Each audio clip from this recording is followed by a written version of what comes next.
passons maintenant à la seconde question de Aïssef Hadoudi. Bonsoir. Que pensez-vous de l'absence de M. Poutine aux commémorations du débarquement?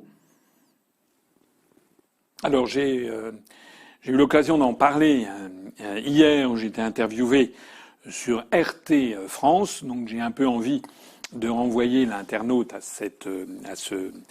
à mon intervention. J'ai eu l'occasion de dire que j'étais de faire preuve de mes critiques. C'est même plus que des critiques. En fait, c'est scandaleux. C'est tout simplement scandaleux. Pour que les Français qui m'écoutent visualisent un petit peu ce scandale. Si on mettait sur une tribune le nombre de soldats qui sont morts pendant la Seconde Guerre mondiale, et en fait donc qui sont morts pour empêcher l'Allemagne nazie de triompher, si on mettait ça sur une tribune au prorata du nombre de morts, il faudrait mettre un Français, une douzaine d'Américains, à peu près pareil, peut-être un petit peu moins, d'Anglais, une dizaine d'Anglais, également une dizaine de Canadiens, de Sud-Africains, d'Australiens, de Néo-Zélandais, et 2200 Russes. Voilà les proportions. Dans ces conditions, le fait que M. Macron ait voulu commémorer le débarquement sans inviter M. Poutine est un scandale. Alors bien sûr, certains pourront dire oui, mais la Russie n'était pas présente au débarquement. Mais oui, mais à ce moment-là, pourquoi M. Macron a-t-il invité Mme Merkel? C'est-à-dire que M. Macron a organisé une cérémonie où il y avait Mme Merkel, qui est la représentante de la puissance vaincue, et non pas le représentant de la principale puissance qui a vaincu l'Allemagne hitlérienne. J'ai vu que l'Élysée, piteusement, a essayé d'expliquer que c'est parce que les manifestations étaient pilotées par le Premier ministre et que ce n'était pas du niveau de M. Poutine, qui est chef d'État. Quelle honte! J'ai rêvé, j'ai eu la berlue quand j'ai vu M. Macron avec Mme Theresa May, M. Macron avec M. Trump, avec le président des États-Unis. Le président des États-Unis, c'est quoi? C'est l'huissier de la Maison-Blanche. Quelle honte! Même dans leur dénégation, M. Macron et son staff, comme on dit, et son équipe, versent dans la fake news. En réalité, cette opération du jour J, que l'on appelle maintenant le D-Day. Le D-Day, c'est depuis une dizaine d'années, même pas 7-8 ans. Avant, en France, on appelait ça le jour J. Maintenant, on appelle ça le D-Day. En fait, j'ai eu l'occasion de le dire, et je le répète ici, le général de Gaulle a toujours refusé de célébrer le débarquement. Pourquoi il a refusé? Parce que, je l'ai dit sur RT, j'y reviens, parce que la démarche de Roosevelt à l'égard de la France était tout sauf sympathique. Les Américains ont débarqué, avec les Anglais, ont débarqué sur les plages de Normandie, c'était pas pour libérer la France. C'était pour écraser l'Allemagne hitlérienne et pour garantir militairement la portion de l'Europe occidentale qu'il avait obtenue, que Roosevelt avait obtenue sous domination américaine lors des conférences de Téhéran de 1943 et de Yalta de 1944 face à l'Union soviétique. Donc l'Union soviétique avançant vers l'Est, il a été jugé nécessaire par les Américains, surtout compte tenu de Staline, qu'il était important d'intervenir militairement pour justement être sûr que les gages qu'il avait obtenus, que Roosevelt avait obtenus pendant les deux conférences, seraient bien validés par la présence militaire américaine. Au passage d'ailleurs, si Staline avait outrepassé le partage géographique qui avait été décidé, il faut quand même pas oublier que les États-Unis étaient en train d'achever le projet Manhattan, donc le projet de bombe thermonucléaire. Je rappelle que Truman a donné l'ordre d'envoyer une bombe atomique, la première bombe sur Hiroshima, le 8 août 1945 et le 12 août 1945, la deuxième bombe sur Nagasaki. Donc, et Staline savait que les Américains disposaient de la bombe atomique. Donc, si Staline avait voulu aller plus au-delà de il avait voulu envahir toute l'Allemagne et aller au-delà, les Américains aurait peut-être utilisé la bombe nucléaire. Heureusement, il n'en a rien été, mais donc les Américains voulaient prendre un gage territorial avec leur armée. Ça n'a rien à voir, enfin c'est l'intérêt américain. Mais ce que les Américains voulaient faire de la France, c'est qu'ils avaient décidé de mettre la France sous commandement militaire, sous domination militaire, avec l'AMGOT, American Government. C'est-à-dire que les Américains avaient décidé que la France serait traitée comme l'Italie fasciste et l'Allemagne et l'Italie fasciste mussolinienne et l'Allemagne hitlérienne, que la France serait sous un commandement militaire américain, avec une fausse monnaie, enfin une monnaie qui était inspirée du dollar, qui était des francs, mais avec exactement le graphisme, etc., des dollars.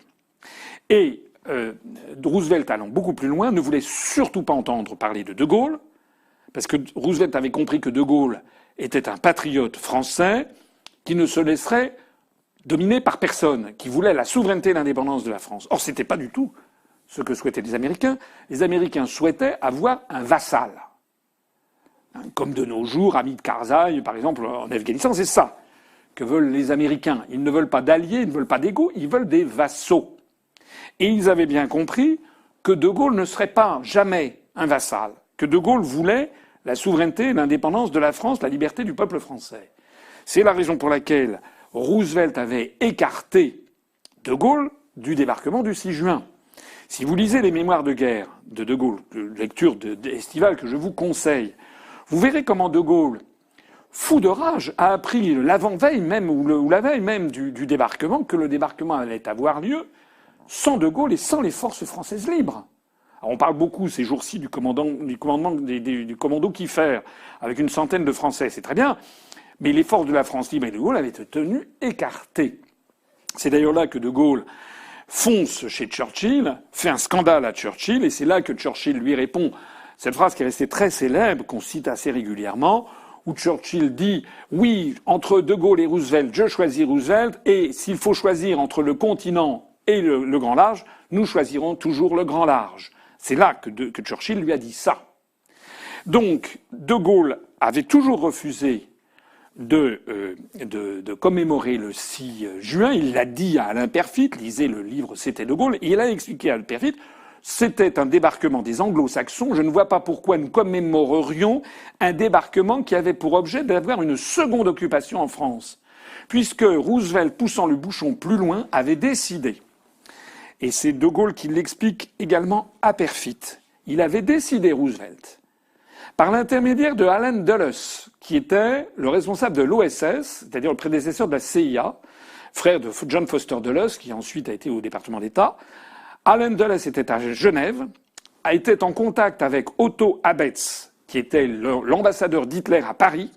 Vous savez, vous connaissez peut-être le film Paris brûle-t-il. Hitler donnant instruction à Otto Abetz de faire détruire Paris au moment de l'invasion, des Anglo-Saxons, de la libération par les Anglo-Saxons. Hitler a demandé à Otto Abetz de détruire Paris et Otto Abetz a refusé d'appliquer l'ordre. Je vous renvoie à ces ouvrages. Otto Abetz, qui était donc l'ambassadeur d'Hitler à Paris, mais qui prenait de plus en plus ses distances avec Hitler parce qu'il voyait bien que tout était en train de s'effondrer et lui, il essayait de ménager l'avenir, ce qui d'ailleurs a été le cas puisqu'il a vécu jusque dans les années 50. Il est mort je crois de mémoire, dans un mystérieux accident de voiture. On ne sait pas très bien vraiment. Enfin bref, Otto Abetz a survécu en tout cas à la Seconde Guerre mondiale. Otto Abetz était en contact avec Allen Dulles. Et c'est De Gaulle qui l'explique à Alain Peyrefitte. Ils avaient décidé de maintenir au pouvoir à Paris Pétain, plus Laval, et plus Édouard Herriot qu'ils auraient ressorti de sa prison pour faire une espèce de triumvirat, le tout sous commandement américain avec une monnaie américaine. Voilà quel était le projet des États-Unis d'Amérique. Donc on est quand même très très loin de la libération de la France. Très très loin de la libération de la France. Et De Gaulle explique d'ailleurs à Alain Peyrefitte d'une façon assez amusante. Il lui explique que c'est Hitler quand il a appris ça. De Gaulle dit, lorsqu'Hitler a appris ça, il a dit de quoi il a renvoyé, Herriot dans sa prison. Enfin, il a maintenu Herriot en prison et il a fait venir Pétain et Laval. Il leur a dit venez sous ma coupe. C'est comme ça que Pétain et Laval ont été transportés par les Allemands de force à Nancy, puis en Allemagne et à Sigmaringen.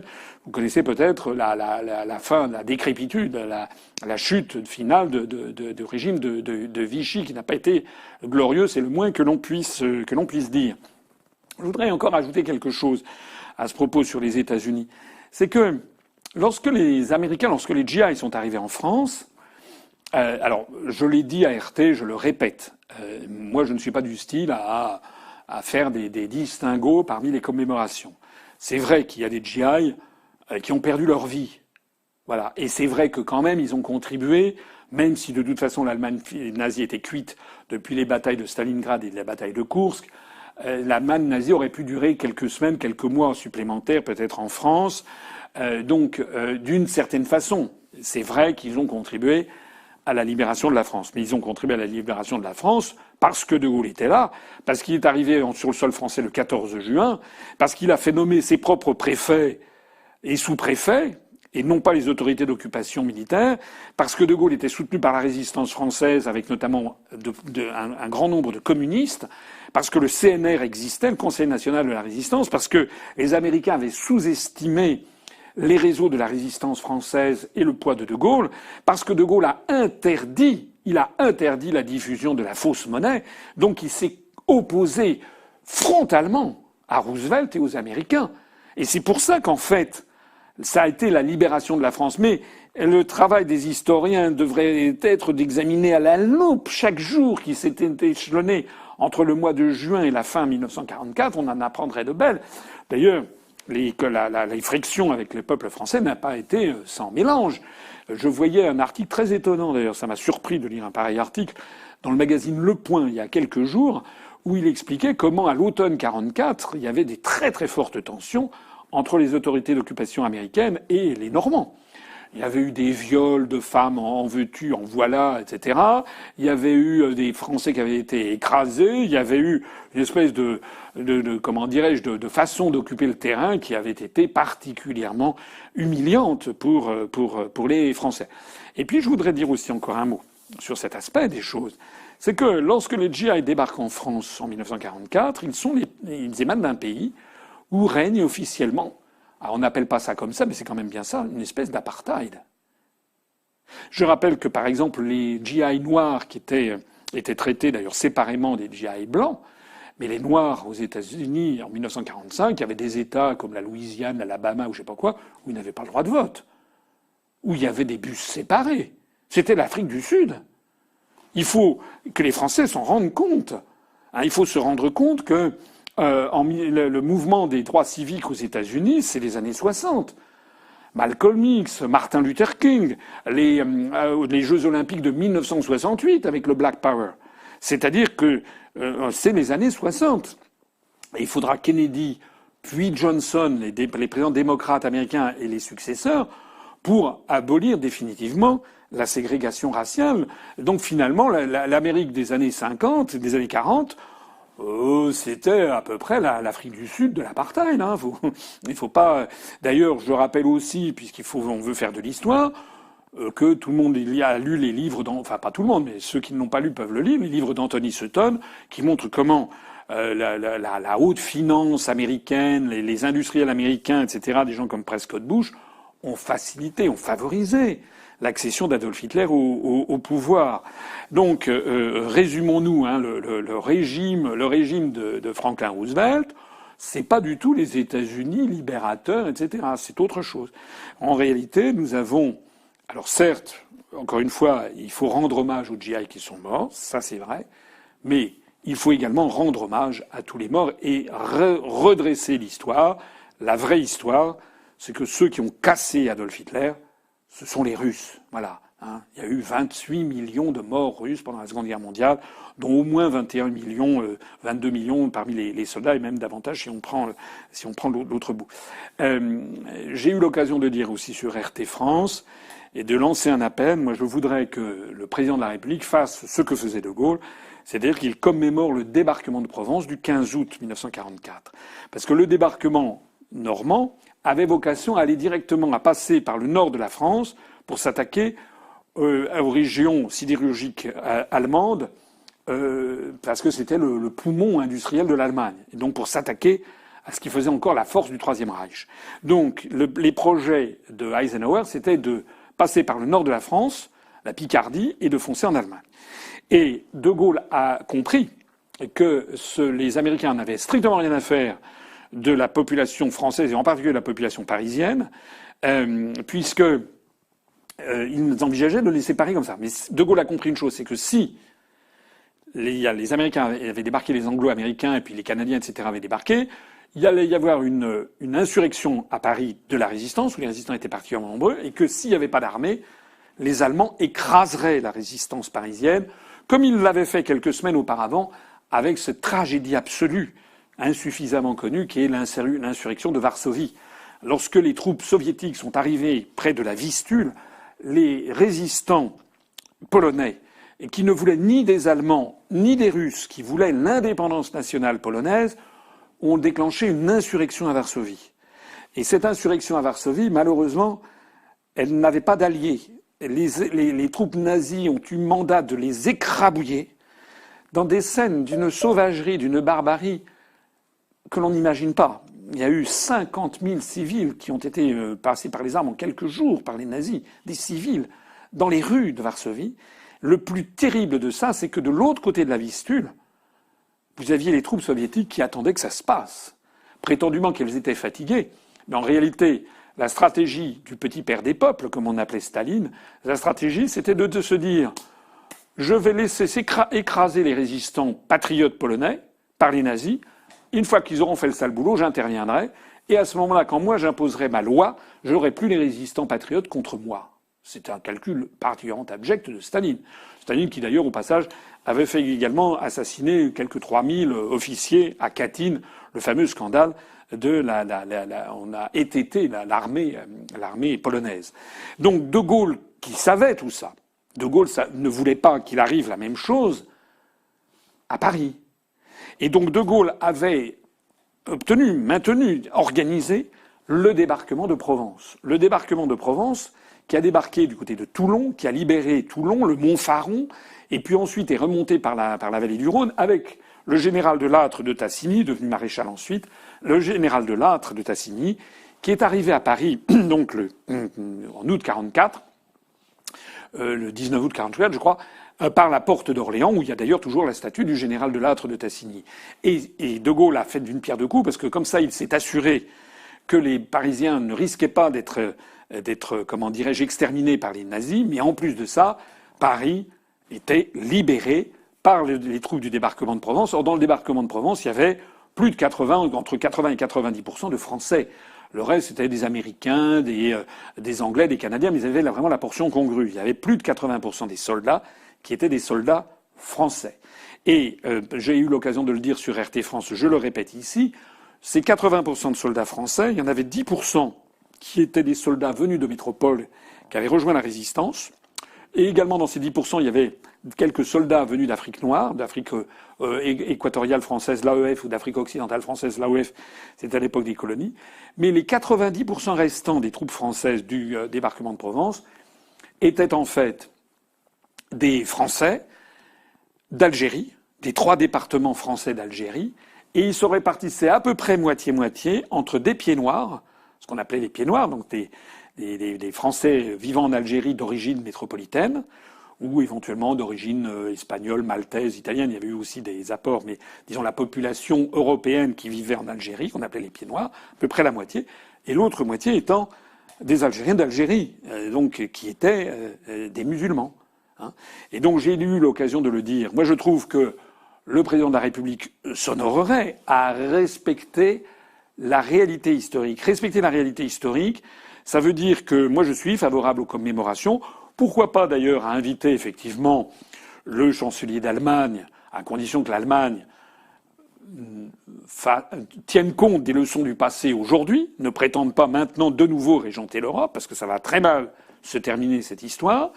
Mais je ne suis pas en désaccord avec le fait d'inviter le représentant du gouvernement allemand, mais évidemment, bien sûr, les Américains, les Anglais, les Canadiens. Mais il faut rendre d'abord et avant tout hommage, parce que la réalité historique, elle est là, au grand peuple russe qui a payé, et c'est lui qui a fait 80% du travail, si l'on peut dire. 80%, 90%. C'est énorme, le sacrifice du peuple russe. Et je ne dis pas ça, c'est pas le régime communiste, c'est pas Staline. Je viens de dire les horreurs que Staline a commises à Varsovie. C'est la réalité historique.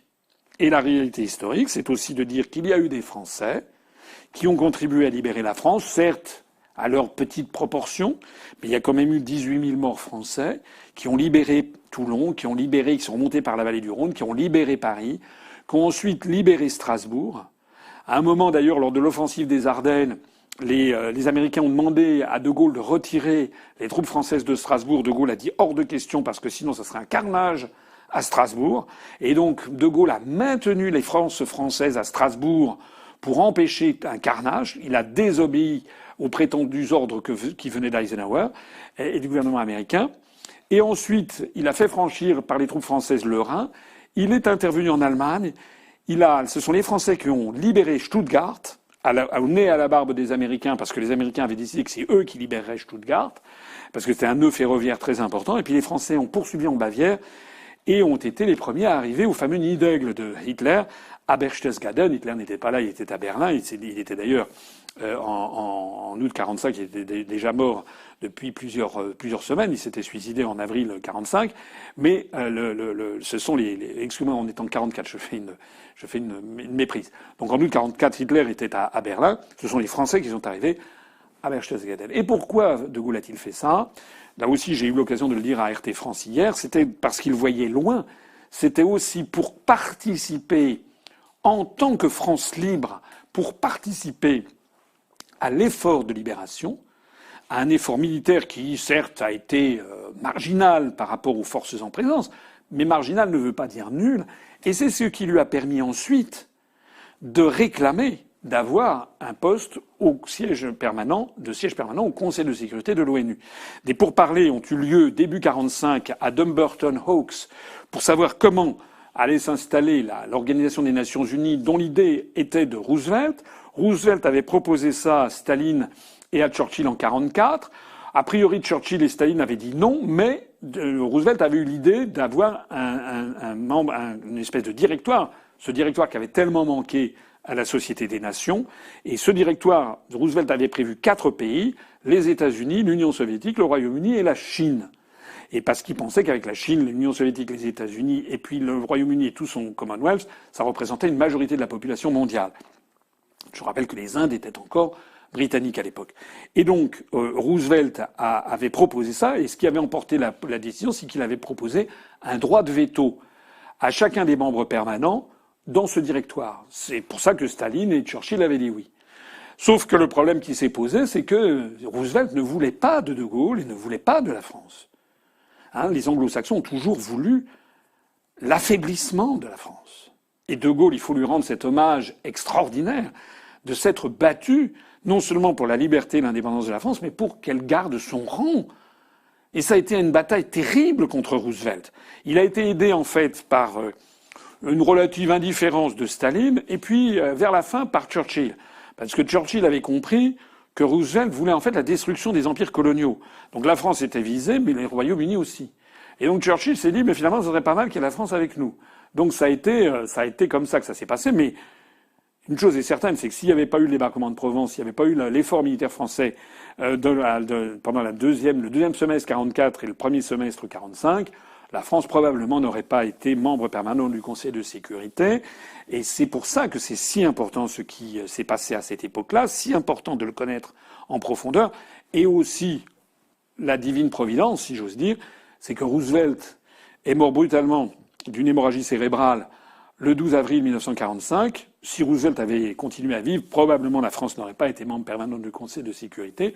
Mais Roosevelt est mort. Truman, qui était son vice-président, Roosevelt venait d'être réélu. Truman, quelques mois avant, Truman, qui était son vice-président, avait passé la Première Guerre mondiale comme soldat en France, était beaucoup mieux disposé à l'égard de la France, beaucoup mieux disposé aussi à l'égard de Gaulle, parce que De Gaulle faisait partie de ces grands hommes, enfin, de ces monstres sacrés de la Seconde Guerre mondiale. Roosevelt, Hitler, Staline, Churchill, De Gaulle. Truman, qui était à l'origine un marchand en mercerie, il débarquait un petit peu là-dedans. Et donc, Truman était un peu impressionné quand même par De Gaulle, et c'est comme ça que la France a eu son siège permanent. Je termine, et je suis vraiment très long, je vous prie de m'en excuser, mais je vous donne, me semble-t-il, le maximum d'éléments pour bien comprendre ce qui se passe. Il faut bien comprendre qu'actuellement, M. Macron fait un acte de trahison tous azimuts. C'est le même Macron qui a mis le doigt dans l'engrenage de commencer à parler du siège permanent au Conseil de sécurité, que l'Allemagne devrait en avoir un, etc. C'est ce doigt dans l'engrenage qui a permis à l'Allemagne de dire qu'il faudrait que la France donne son siège permanent à l'Union européenne. Alors évidemment, Macron et le gouvernement disent il n'en est pas question. Oui, mais qui a mis le doigt dans l'engrenage? Il n'y avait en aucun cas une nécessité de mentionner cette idée de siège permanent. Si l'Allemagne n'a pas de siège permanent, c'est justement parce que les Nations unies se constituaient contre elle. Si la France a un siège permanent, c'est justement parce que De Gaulle était là et que De Gaulle parlait non seulement en son nom, mais au nom de l'Empire français qui ensuite est devenu indépendant. Mais nous, on propose justement de maintenir ce siège pour qu'il devienne une espèce de siège des pays de la francophonie. Eh ben, c'est le même Macron qui à la fois fait ça et à la fois se met à quatre pattes devant Trump en faisant croire que ce sont les États-Unis d'Amérique qui auraient libéré la France et le continent en refusant d'inviter Vladimir Poutine. Ça n'est pas une commémoration du débarquement, c'est en fait une manifestation d'avilissement et d'asservissement de Macron devant l'hégémonie américaine.